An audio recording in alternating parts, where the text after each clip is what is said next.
Good morning. Good morning. Good morning. Excuse me. Hey, welcome to Get Rich 101. Get Rich Hey. 101.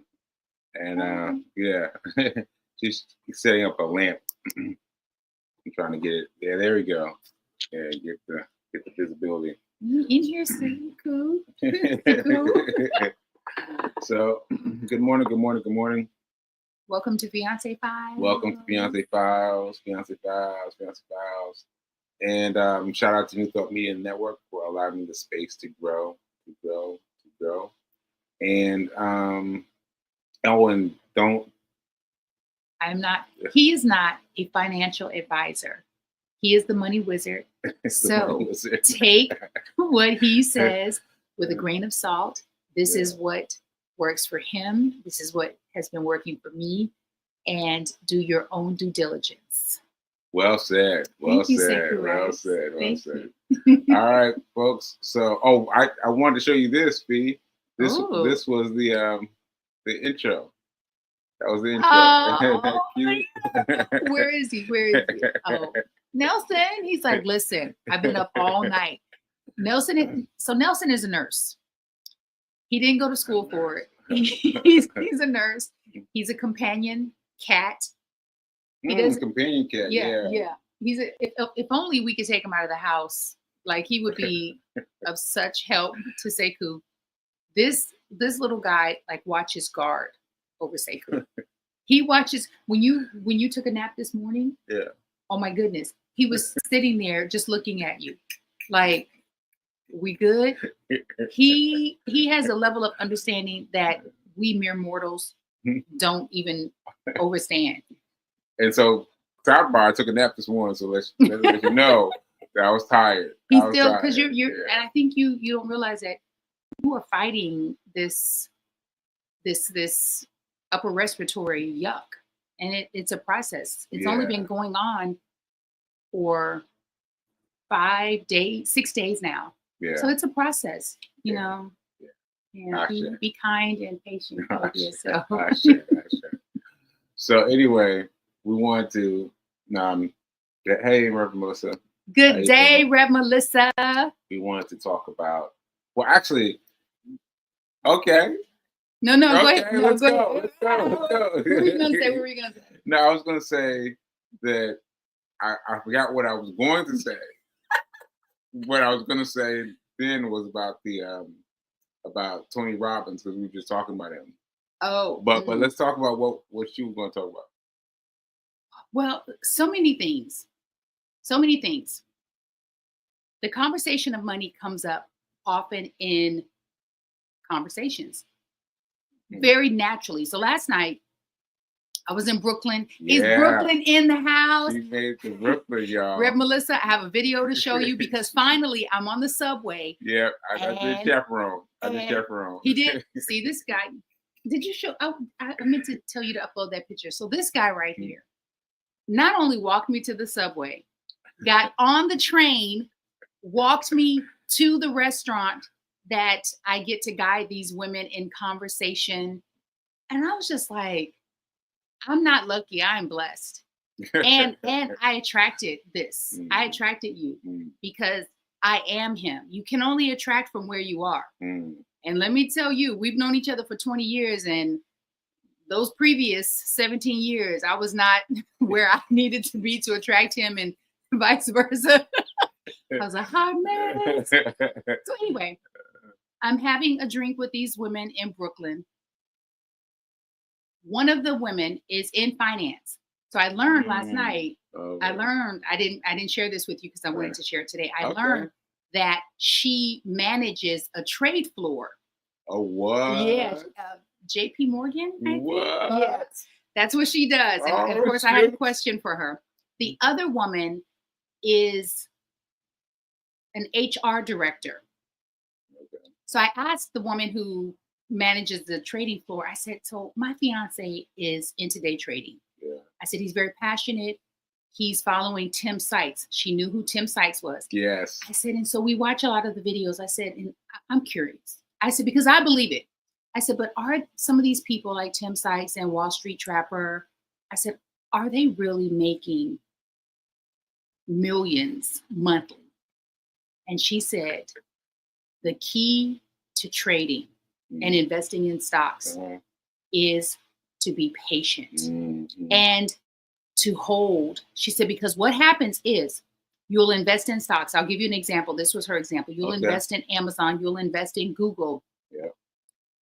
You forget that the market is up and down, and you got to wait. You have to hold out when it dips down. Right. And what happens is people become scared and they'll sell. Right. And she said that's when it gets tricky. Yeah. So the other lady who's in HR, she was saying it's all about holding out, holding out, holding out. So then I asked her, I said, do you invest? No. What? I found that interesting. What? And because it's a group setting, I wasn't able to go deeper, but I found that I said, wait a minute, you are the director of human resource. That is. And you don't invest. You know, I was just thinking about how this works, because we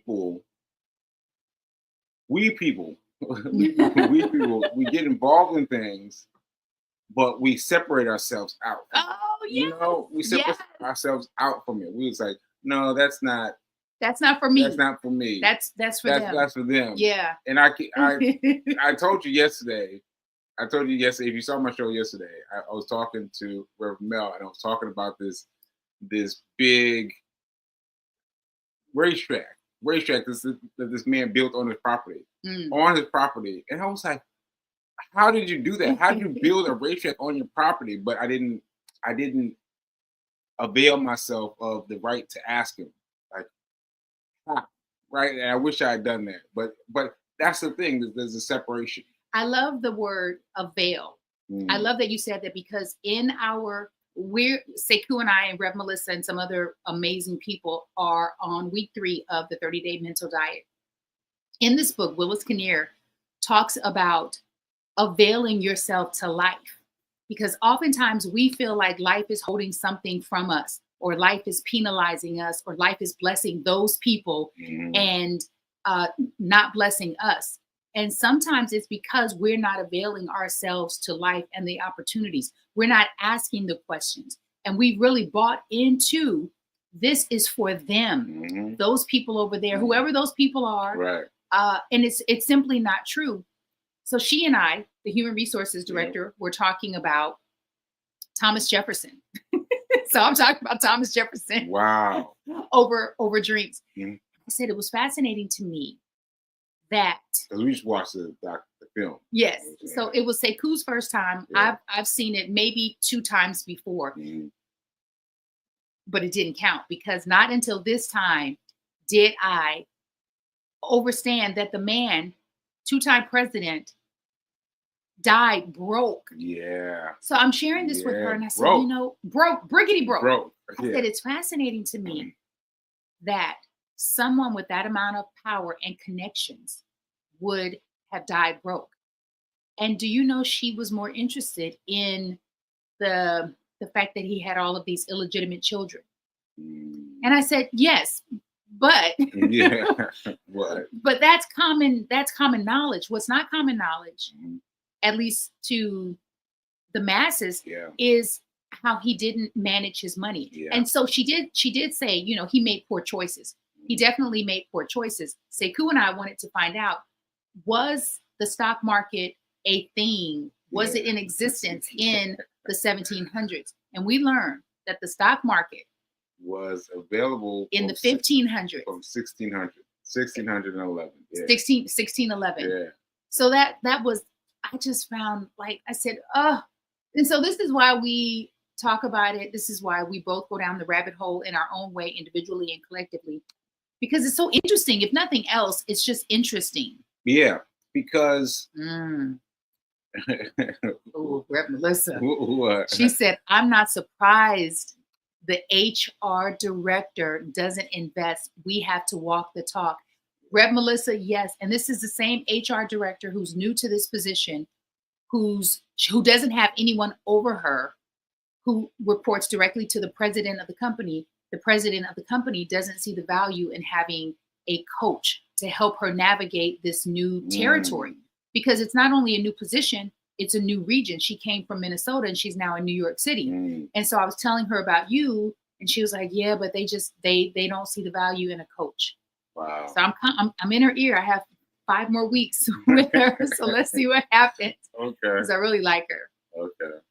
Well, so I just want to point out that this is what you're saying about Thomas Jefferson Yes.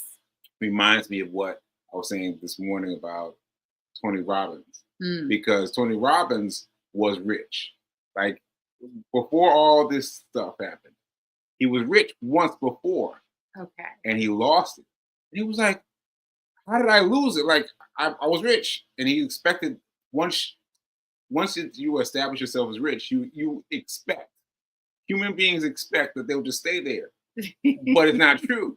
It's not true. And he fell away, and he was like, all right, I have to figure out how. So he wrote this book, Money Mastered the Game, I think. I think that's it. But anyway, he wrote this book about, he talked to everybody. He went and talked to everybody. He went, did these one-on-ones with everybody and asked them how they maintain their money. And then he put it out in the book, and it's available to everyone. Everyone should buy it. Everyone should buy it and and utilize the things in it. But basically, my little sample size of whatever everyone else saying is my little thing. Take 10%, take 10%, take 10% out, and invest that 10%. Take 10% out, invest that 10%. And if you don't feel comfortable with investing it, because I think sometimes it's the terminology.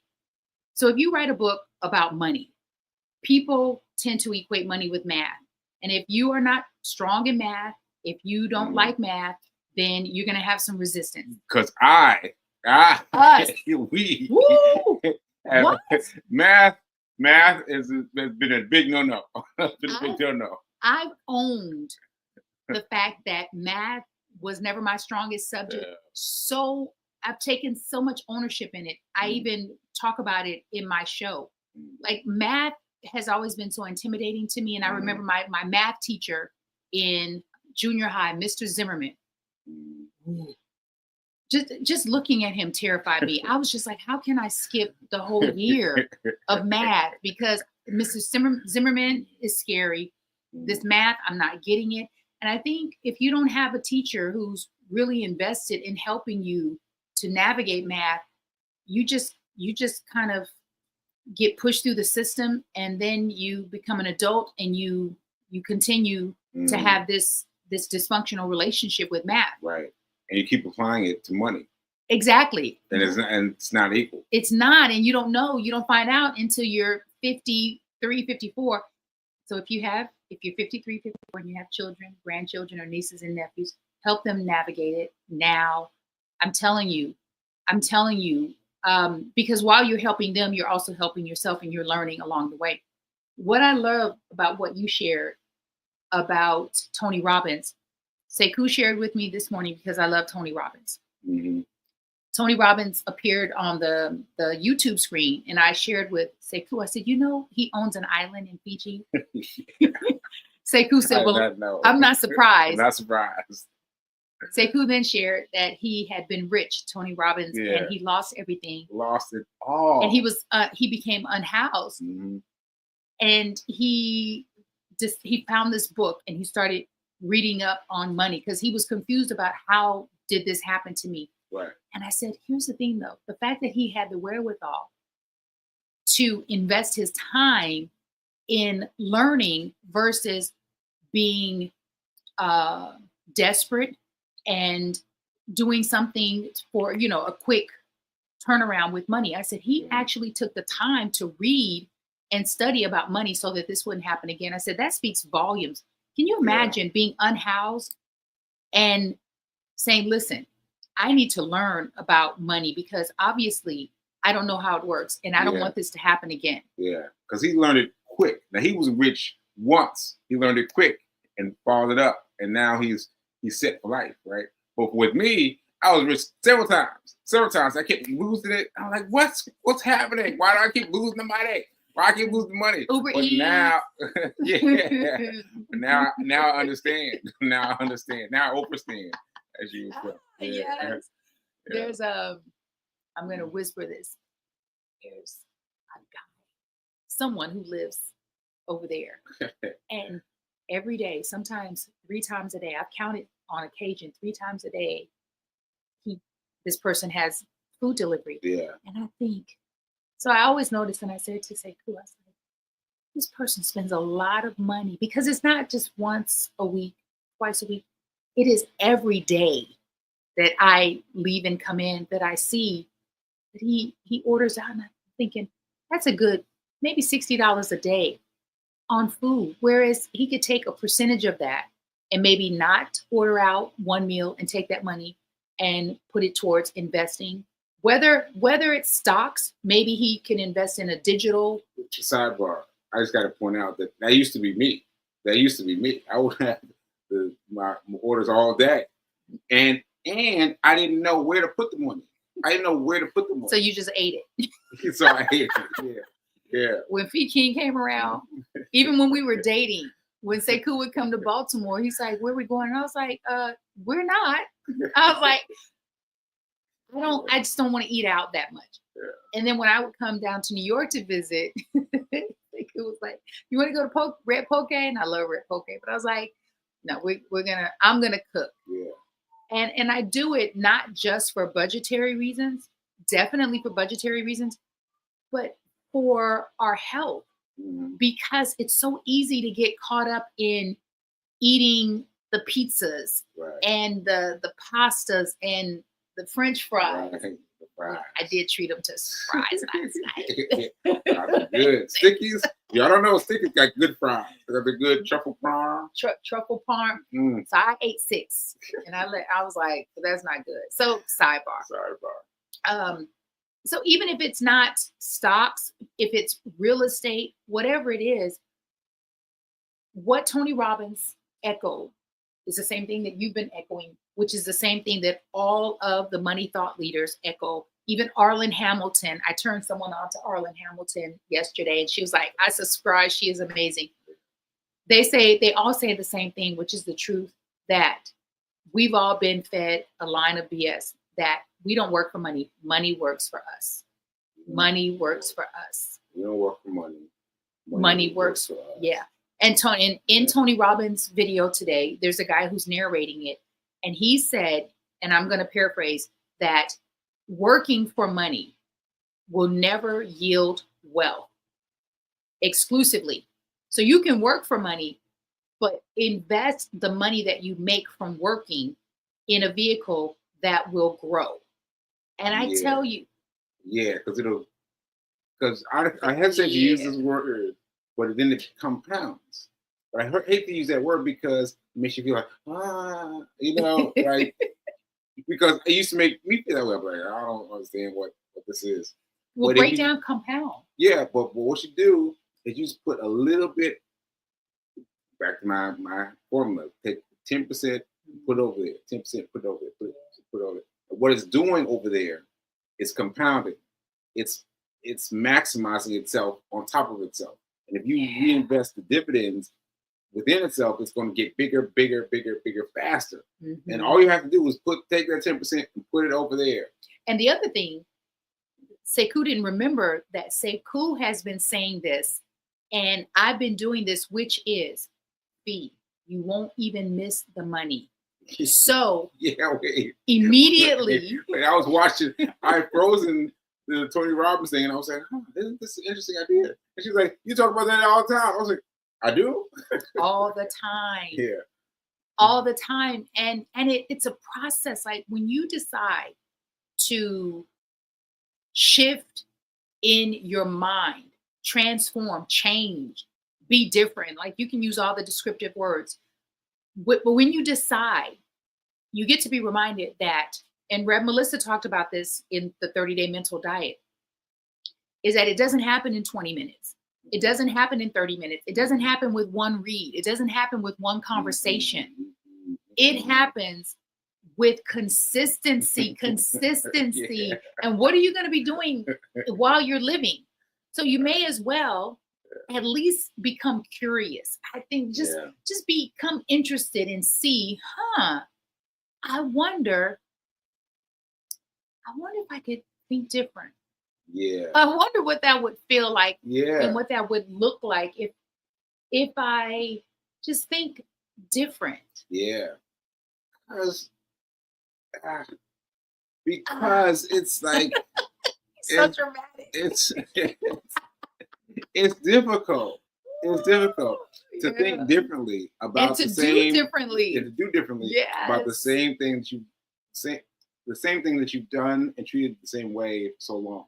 Yes. You created this habit Yeah. and you've been doing this thing or these things or speaking this way Yeah. for 20, 30, 40, 50, 60 years. Right.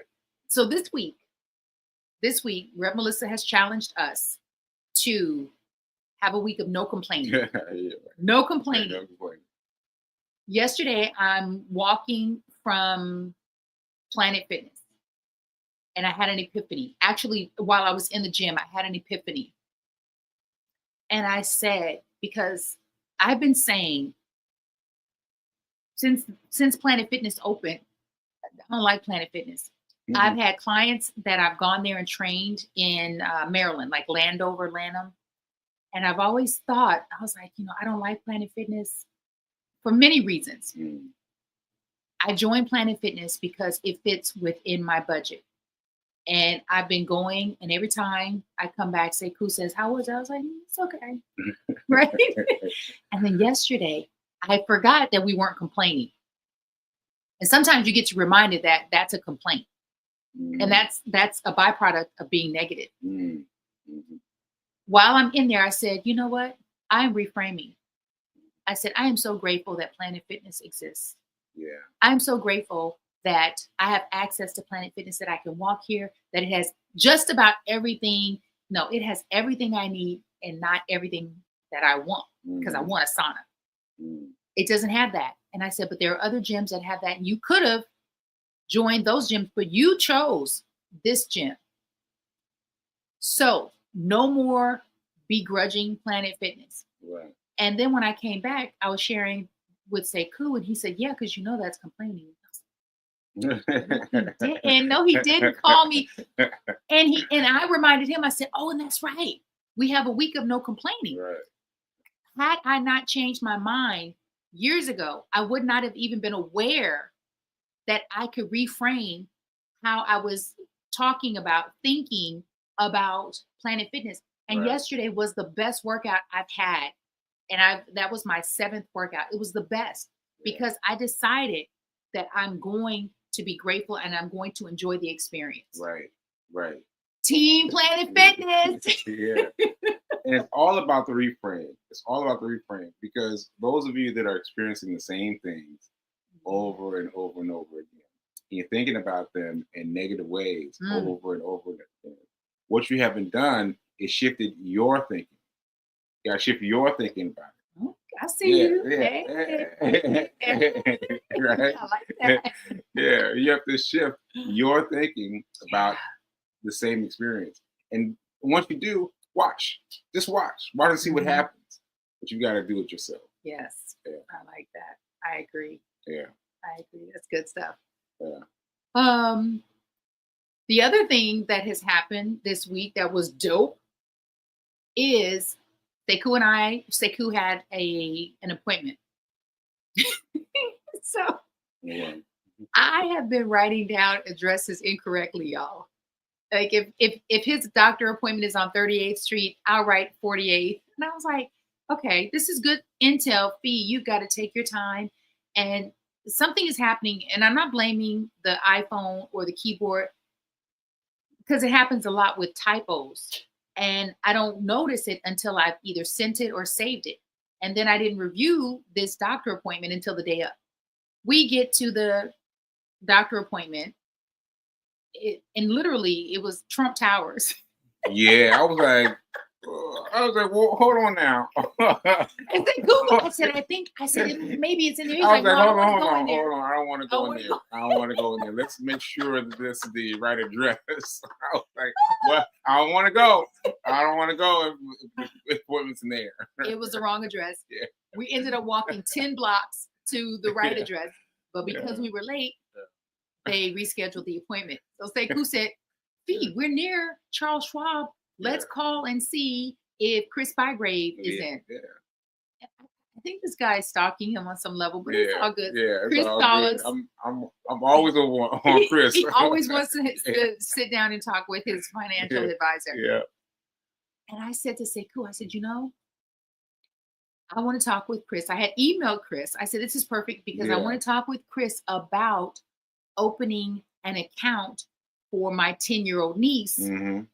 Because I've been telling Chandler since she was 5 or 6, at some point, Auntie Fee is no longer going to buy you Christmas gifts because you have everything you need. Mm-hmm. I said, instead, I'm going to invest in your future self. Ashe, bravo. Sat down with Chris and we opened Chandler a custodial investment account. Yeah, she did it. And I'm because I've been thinking about this for 2 years, and it has taken me 2 years. Let it not take you that long. Yeah. Because when I say it was super duper easy to open, and here's the thing, you can open something like that and you don't even have to fund it until you're ready to fund it.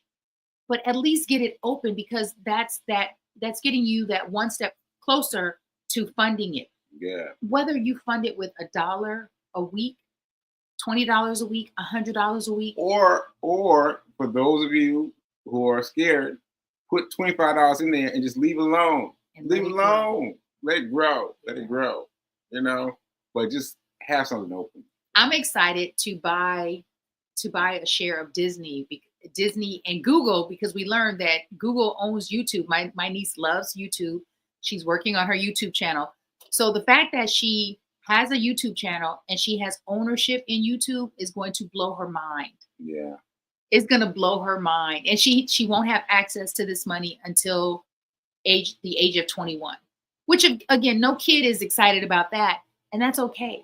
That's okay. You get to have some delayed gratification, because wait till she turns 21. She'll be like, oh my gosh, I'm a millionaire. And through efforts of someone else. Yeah. And we get to hopefully she'll be more mature than I was at 21, and she'll be able to keep that money. Yes. She'll be able to keep that money. Yeah. I think she will. But she's already far more mature at 10 than I am right now. She is so amazing. She is so dope.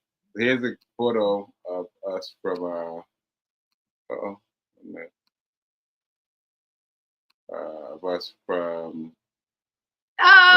there's our guy, Chris Bygrave. Own Your Tomorrow. Yes. Own Your Tomorrow. And owning your tomorrow starts today. And it starts where you are.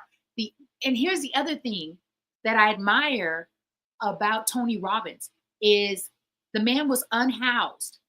And he decided to start investing in himself where he was, unhoused. So if you're in between jobs, if you have no job, if you're just starting a new job, if you are building a new business, you can still start where you are with what you have. Start where you are with what you have. That's right.